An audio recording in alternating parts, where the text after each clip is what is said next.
Majelis Hakim Pengadilan Negeri Palembang meminta Jaksa Penuntut Umum Kejari Pali dalami keterlibatan salah seorang saksi yang dihadirkan karena diduga ikut serta dalam korupsi proyek normalisasi Sungai Abab di Kabupaten Pali.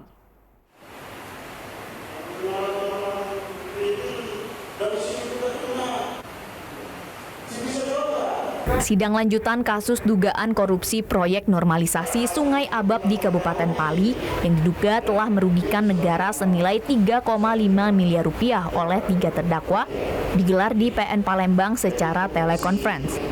Pada sidang ini menghadirkan 5 orang saksi oleh Jaksa Penuntut Umum Pali. Dari keterangan saksi terungkap fakta baru bahwasannya pembayaran termin keempat sudah ada larangan dari BPK, namun saksi tetap melakukan pencairan. Untuk itu, Majelis Hakim meminta Jaksa Penuntut Umum mendalami keterlibatan saksi. Tabrani, kuasa hukum terdakwa Rorin, Direktur Utama PT Nadine Karya Pratama menyambut baik atas keinginan Majelis Hakim tersebut. Ya kalau dibebankan ke terdakwa saja, kami sebenarnya sangat keberatan karena ada pihak-pihak lain yang ikut bertanggung jawab juga terhadap pekerjaan yang spesifik yang normalisasi sungai ini. Kalau menurut kacamata hukum kami selaku kuasa hukum dari klien kami, Rorin. Hal senada juga disampaikan Supendi, kuasa hukum 2 terdakwa Sri Dwi Astuti dan Junaidi.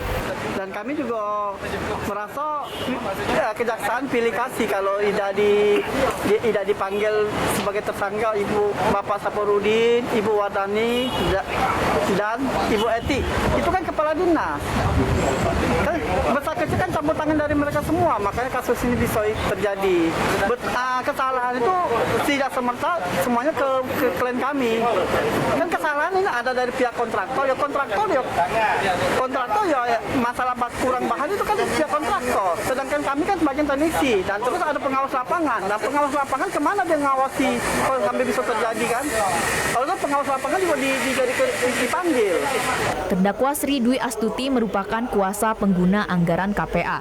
Terdakwa Junaidi adalah pejabat teknis kegiatan PPTK dan Rorin merupakan Direktur Utama PT Nadine Karya Pratama. Tim Liputan TVRI Sumsel melaporkan.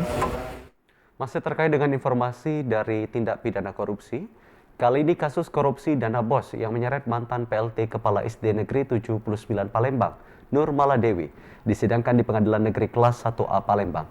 Pada sidang itu, Jaksa penuntut umum menghadirkan 2 orang ahli.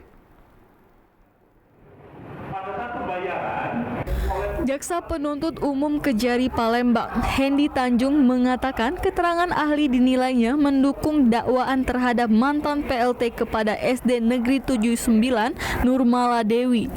Di luar ruangan sidang JPU Kejari Palembang, Hendy Tanjung mengatakan selain terdakwa, diduga ada kesalahan dari pihak lain.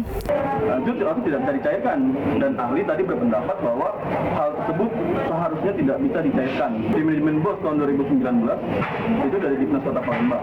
Siapa ini? Kalau untuk ketua yaitu Pak Herman Wijaya, lalu ada anggotanya Pak Bahren, Bu Dareni dan Bu Tepri sebagaimana dalam keterangannya di sidang sebelumnya. Ditambahkan Jaksa Penuntut Umum Hendy Tanjung secara juknis apa yang dilakukan tim manajemen dana BOS sudah menyalahi aturan, namun apakah ada penyimpangan perlu dilakukan pendalaman lebih jauh. Tim Liputan TVRI Sumatera Selatan melaporkan.